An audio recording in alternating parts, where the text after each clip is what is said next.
సరే ఇటు అల్లు అర్జున్ గారు. సో, మొన్నంతా కూడా సినిమా హీరోలందరూ కూడా అంటే జైలు నుంచి బయటకొచ్చిన తర్వాత ఎళ్లి కలవడం మనం జూసాం. ఆ తర్వాత నెక్స్ట్ డే నిన్న చిరంజీవి గారింటికి అల్లు అర్జున్ గారు అంటూ నాగబాబు గారింటికి ఇద్దరింటికి కూడా వెళ్ళేసి వాళ్ళిద్దరిని కూడా కలవడం జూసాం. అయితే ఇక్కడ వీళ్ళిద్దరి మధ్య అంటే నాగబాబు గారికి, మెగా ఫ్యామిలీకి, అల్లు అర్జున్ గారికి మధ్య కొన్ని వివాదాలున్నాయి. మనకు తెలిసిందే అది అంతకుముందు.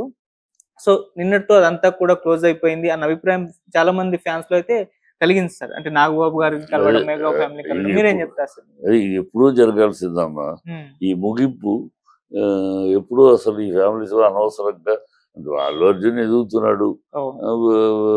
చిరంజీవి సంతోషపడతాడు. మేనల్లుడు ఎదిగితే కుళ్ళు పడ్డు కదా!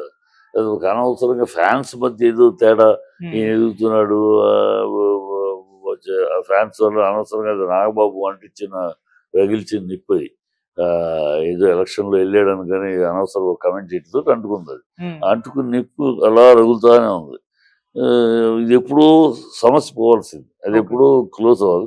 బట్ ఇవాళ ఇంతటి ఇన్సిడెంట్ జరిగినాక దాన్ని క్లోజింగ్ సెరమనీ వస్తది. హ్మ్. ఇక మీదట ఫ్యాన్స్ ఎవరు కూడా ట్రోల్ చేయటాలు ఎందుకంటే వెళ్ళటం, కలవటం అన్నీ జరిగినాయి కానీ జరగదు. ట్రోలింగ్ ఆగుద్దని అనుకుంటున్నా. ఇప్పటికైనా ఫ్యాన్స్ కొంచెం బుద్ధి తెచ్చుకొని ఎక్కడ ఎప్పుడైనా blood is thicker than water. Okay. ఖచ్చితంగా ఇప్పుడు సురేఖ్ గారు వచ్చి కలవగానే కళ్ళమ్మ నీళ్ళు పెట్టుకున్నాడు. మేనత్తే కదా! హ్మ్. మేనత్త వచ్చి కనుక ఆవిడ కళ్ళమ్మ నీళ్ళు పెట్టుకుంది. అవును. సో ఈ blood is thicker than water. హ్మ్. ఈ ఫ్యాన్స్‌కి పిచ్చోళ్ళు అర్థం కాకపోతే చేయడం అంటే అనుకున్న వాళ్ళు ఒకటే అవుతారు. అవ్వకుండా ఎలా పోతారు? అవును. వేరే వేరే సంబంధాలు కూడా కాదు పైగా. హ్మ్. మేనత్త చిరంజీవి గారి భార్య తనకు మేనత్త. అవును. అల్లు అర్జున్‌కి అక్క. ఇవి పోతాయి. తెగిపోతాయి ఏమన్నా. హ్మ్. పిచ్చోళ్ళది ఎప్పటికైనా కలవక తప్పదు, జరగక తప్పదు. ఏదో మధ్య మధ్యలో చిన్నయి ఫ్యాన్స్‌కి అర్థం కాక, ఫ్యాన్స్‌కి అది అండర్‌స్టాండ్ చేసుకోలేక ఆయన రగిల్చాడు. అది పిచ్చి పిచ్చిగా మాట్లాడడం మొదలెట్టారు. ఓకే. అది గాడ్స్ గ్రేస్. అంటే గాడ్స్ గ్రేస్ ఇది జరగడం కోసం ఇలాంటి ఇన్సిడెంట్ జరగక్కర్లేదు. హ్మ్. జరగకుండా అయ్యుండు. Anyway whatever it may be. ఒక ఇన్సిడెంట్ వల్ల అయినా అది సమస్య పోతుందని ఆశిస్తున్నాను. ఓకే. కానీ ఇప్పటికి ఒక ఫ్యాన్స్ వార్ అయితే కొద్దిగా నడుస్తుంది సార్. అంటే ఇటువైపు నుంచి మెగా ఫ్యాన్స్ నుంచి అయితే అంటే ఈ ప్రాబ్లమ్ వస్తే గాని గుర్తు రాలేదా అల్లు అర్జున్ గారికి అన్నట్టుగా అది ఇటువైపు నుంచి, లేదు అని ఇటువైపు నుంచి ఇలా ఒక కోడిగుడ్డు మీద వెంట్రుకలు లెక్క పెట్టే సన్నాసులు ఉంటారు. హ్మ్. ఏది వర్గంలో అయినా ఏ దీంట్లోనే ఉంటారు. అయిపోయినాక కూడా ఇంకా దాని మీద ఏదో కోడిగుడ్డు మీద వెంట్రుకలు లెక్క పెట్టి దానిలో లెక్కి ఏదో పీకి పెద్ద మేధావుల్లాగా మాట్లాడే సన్నాసులు అన్ని చోట్ల ఉంటారు. అలాంటి సన్నాసులు మాట్లాడి ఓకే. ఇప్పుడు తగ్గడం ఏముంది ఇంట్లో ఒకళ్ళు తగ్గటం ఒకళ్ళు ఎక్కటం లేదు. హ్మ్. అదే వాళ్ళ అల్లు అర్జున్ అరెస్ట్ అవటంలో తగ్గాడా? అరెస్ట్ అవటంలో గెలిచాడు. అవును. రేవంత్ రెడ్డి ఓడిపోయాడు. హ్మ్. రేవంత్ రెడ్డి ఏదో చేసేసి నా పేరు గుర్తు రాలేదా నీకు ఫంక్షన్‌లో, నా పేరు గుర్తుండేలా చేస్తాను అన్నట్టు చేశాడు. అనుకుని పెద్ద హీరో అయిపోదాం అనుకున్నాడు. అవును. టోటల్ జీరో అయ్యాడు. అందరూ తిడుతున్నారు. అవును. అనవసరంగా అతను ఎందుకు లాగారు?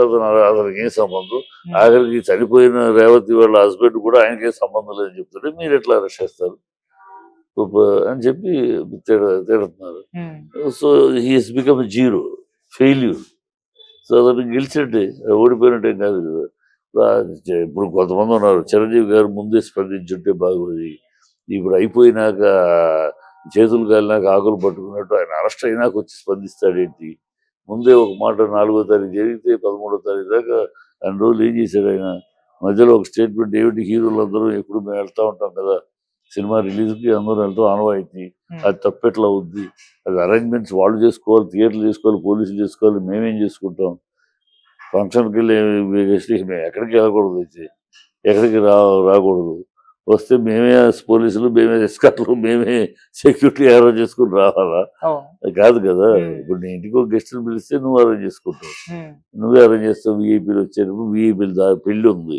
ఇప్పుడు మా ఇంట్లో పెళ్లి జరిగింది. మా ఇంట్లో పెళ్ళినప్పుడు ఏం చేస్తాం? వీఐపీలు ఉంటారు, వీవీఐపీలు ఉంటారు. సో వాళ్ళు వచ్చేటప్పుడు క్రౌడ్ ఉండకూడదని వాళ్ళకి ఒక దారి, అవును. సెపరేట్ ఒక దారి. హ్మ్. అందరు కనపడతారు కానీ వచ్చే దారి వాళ్ళకి సపరేట్ దారి. మిగతా వాళ్ళకి ఒక దారి, అందరికి వచ్చే ఒక దారి. ఇలా 3 దారులు పెడతాం. ఒక వీఐపీలు, గవర్నమెంట్ నుంచి వచ్చే వాళ్ళకి ఎస్కార్ట్‌తో ఒకటి వస్తారు కనుక వాళ్ళకి ఇంకో డోర్ ఎంట్రీ. హ్మ్. ఇలా రకరకాలు చేస్తాం కదా! ఎందుకు చేస్తాం? సేఫ్టీ అండ్ సెక్యూరిటీ కోసం. అంతే కదా! హ్మ్. అట్లాగూ ఎవరు చేస్తారు? మనం చేస్తాం. నా ఇంటికి పిలిస్తే నేను చేస్తాను. మా ఇంటి పెళ్ళికి అసలు మేము కదా చేసుకుంది. వచ్చే వాళ్ళు సెక్యూరిటీ వాళ్ళు వాళ్ళు చేసుకుంటారా కదా. అది ఇంజన్ జరగాల్సింది జరుగుతుంది అనుకో. అది ఫెయిల్యూర్ ఆఫ్ ది మినిస్టర్ ప్రజలకు అర్థమైపోయింది. అయినా దీంట్లో కెలికేవాళ్ళు కెలుగుతూ ఉంటారు, వాళ్ళ పని పట్టలేదు వాళ్ళకి. ఆ సన్నాసులు కొడుకు ఎంటుకలు పిలికేవాళ్ళు అవన్నీ ఈ మాటలు అనవసరం. ఎనీవే ఐ థింక్ నేను good gesture of Allu Aravind గారి వెనకాల ఉన్న ప్లానింగ్ ఇది. ఇక వచ్చారు నిన్ను కలవడానికి అందరూ వస్తున్నారు, చిరంజీవి గారు వచ్చి నిన్ను కలవాలనుకుంటాం కానీ నువ్వు వెళ్ళి కలిస్తే బాగుంటుందని ఈయన ఇచ్చుంటారు సలహా. లేదా చిరంజీవి గారు రాకపోతే కొన్నాళ్ళు అయినా 2-3 రోజులు అందరూ వచ్చారు, చిరంజీవి గారు కనీసం పలకరించలేదు అంటారు, మళ్ళీ అదొక కాంట్రవర్సీ వస్తుంది. అందుకని ఆయన నా ఉద్దేశం అరవింద్ గారు ఐడియా అయి ఉంటుంది. అలాంటి ఇంకొన్ని కూడా ఉన్నాయి సార్ మీరు అన్నట్టు. అంటే చిరంజీవి గారి ఇంటికి అల్లు అర్జున్ గారు వెళ్ళినప్పటికీ రామ్ చరణ్ గారు లేరే, అక్కడ ఆయన్ని కలవలేరే అని ఒకటి. మళ్ళీ పవన్ కళ్యాణ్ గారు కూడా ఏపీ నుంచి హైదరాబాద్ వచ్చారు కానీ అల్లు అర్జున్ గారిని కలవలేదని చెప్పేసి ఇలాంటివి కూడా ఇప్పుడు రామ్ చరణ్ అర్జున్ కలవాలి. అర్జున్ ఎందుకంటే ఈక్వల్స్ ఎఫెక్ట్ అయింది తను కనుక నువ్వు పలకరించాలి. అర్జున్ వెళ్ళి పలకరించారు, వాళ్ళు పెద్దవాళ్ళు కనుక వెళ్ళాడు సార్. మా మామయ్య చిరంజీవి నాగబాబు మా మామయ్య కనుక ఏజ్ లో పెద్దవాళ్ళు, అన్ని రిలేషన్ లో పెద్దవాళ్ళు కనుక బాధ్యత వెళ్ళి కలవడం జరిగింది. రామ్ చరణ్ తను కలవడం, రామ్ చరణ్ తను వచ్చి కలవాలి. ఈ ఒకే ఏజీ బాబా మరుదు ఏంటి బాబాని చూసి తను కలవాలి జరిగింది. రేపు వచ్చినప్పుడు కలుస్తాడు. రామ్ చరణ్ కలవటానికి ఊర్లో లేడు కనుక, ఆయన ఊర్లో లేడని చిరంజీవిని కలవటం లేట్ చేయకూడదు కదా. మళ్ళీ దీంట్లో ట్రోలింగ్ జరగకుండా ఇప్పటికి కూడా చిరంజీవి రెస్పాండ్ అవ్వలేదు అని అంటారు కదా. అందుకని ఈయన ప్లాన్ చేసినట్టున్నాడు. నా అనుమానం ఈ ఐడియా, ఇలాంటి మంచి ఐడియాలన్నీ అరవింద్ గారు చేస్తారు. అరవింద్ గారు ఎక్కడ ఇప్పుడు ఆయన రావాలని ఎదురు చూడటం తప్పు. నీకన్నా పెద్దలు నువ్వు వెళ్ళి మామయ్యను కలిసేసి వచ్చి బాగుంటుందని, అది కరెక్ట్ మంచి పద్ధతి చేశారు. వాళ్ళు రామ్ చరణ్ వస్తారు, వచ్చినప్పుడు కలుస్తాడు. పవన్ కళ్యాణ్ గారు ఎందుకు సార్? పవన్ కళ్యాణ్ మరి వచ్చాడు, వచ్చి ఎందుకు కలవలేదు అంటే పవన్ కళ్యాణ్ కూడా మన పవన్ కళ్యాణ్ అర్జున్ ఒకటే జనరేషన్ కింద వస్తారు. ఎందుకంటే తన తమ్ముడు ఈయన మేనల్లుడు. పవన్ కళ్యాణ్ పలకరించడానికి రావద్దని పవన్ కళ్యాణ్ కలవడానికి ఆయన డిప్యూటీ చీఫ్ మినిస్టర్ కనుక వెళ్ళి కలవాలనుకుంటే అది కరెక్ట్ కాదు. డిప్యూటీ చీఫ్ మినిస్టర్ చంద్రబాబు కూడా వెళ్ళి కలవాలి, రేవంత్ రెడ్డిని కలవాలి, అది కాదు కదా. రిలేషన్షిప్ లో యువర్ ఈక్వల్స్. ఆయన మేనల్లుడు, నువ్వు తమ్ముడు.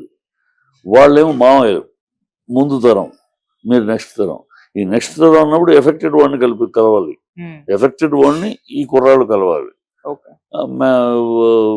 పెద్దవాళ్ళు కనుక వాళ్ళని మన కలరు, ఇది పద్ధతి. So Pawan Kalyan should come and meet him. ఎందుకు మీట్ వాళ్ళు దాంట్లో ఏం రాజకీయాలు ఉన్నాయో అటు ఎందుకు వచ్చిందో తెలియదు. వాళ్ళ రేపు ఏమైనా కలుస్తాడేమో చూద్దాం. సరే, ఇక ఇష్యూ విషయంలో అల్లు అర్జున్ గారి ట్వీట్ కూడా మరొక ట్వీట్ చేస్తారంటే అబ్బాయి ఆరోగ్యం విషయంలో కానీ ఫ్యామిలీని ఆదుకుంటాను, ఇప్పుడు కలవలేకపోతున్నాను ఎందుకంటే లీగల్ గా కలవకూడదని మా టీం చెప్పేసింది, అది కోర్టులో కేసు ఉంది కాబట్టి అని చెప్పేసి నేను ఒక ట్వీట్ చేశారు. అదే టైంలో మళ్ళీ అబ్బాయి పరిస్థితి కూడా చాలా క్రిటికల్ గా ఉందని న్యూస్లు వార్తలు వినిపిస్తూ వస్తున్నాయి సార్. దీనిపైన దానికి అర్జున్ క్లీన్ గా చెప్పాడు, పిల్లాడు ఆరోగ్య విషయం కానీ హాస్పిటల్ విషయం అన్ని నేను చూసుకుంటాను. ఇప్పుడు ఏంటంటే కోర్టులో ఉంది కనుక వెళితే సాక్షుల్ని మేనేజ్ చేయడానికి వెళ్ళాడు అంటారు. రేపు వస్తుంది లీగల్ గా, బయట వాళ్ళు అనక్కరు. లీగల్ లో రేపు లాయర్ వాదించచ్చు. సార్ ఈయన వెళ్ళిపోయి వాళ్ళ చేతిలో పెట్టి అందుకనే వాళ్ళు ఈయన సపోర్ట్ గా మాట్లాడుతున్నారు, ఈయన మేనేజ్ చేశాడు, వాళ్ళకి లంచంలాగా అది ఇస్తాను ఇది ఇస్తానని చెప్పాడు, ఆశ చూపించాడు, అందుకనే వాళ్ళు నిజాన్ని పక్కన పెట్టి సపోర్ట్, ఇలాంటి వాదనలు వచ్చే అవకాశం ఉంది కోర్టులో కేసు. అందుకని అతను వెళ్ళకపోవడం కరెక్ట్. అతను తరపున వెళ్తున్నారు కదా, అతను తరపున చాలా మంది ఉన్నారు, ముఖ్యులు వెళ్తున్నారు. వెళ్ళి మాట్లాడబట్టి ఏమి సమస్య, అక్కడ ఏమేమి సమస్య ఉందని తెలుసుకోబట్టి తను 25 లక్షలు ఇప్పుడు ప్రస్తుతానికి ఇస్తాను, పిల్లాడికి ఆరోగ్య విషయం బిల్లు అంతా హాస్పిటల్ ఖర్చు అంతా నాదే, నేనే చూసుకుంటాను, పిల్లాడు బయటకు వచ్చినాక బాగుపడి అతని భవిష్యత్ సంగతి కూడా నేను పూర్తిగా చూసుకుంటాను, ఈ కుటుంబానికి పూర్తిగా అండగా ఉంటానని చెప్పాడు. ఇంకేం కావాలి?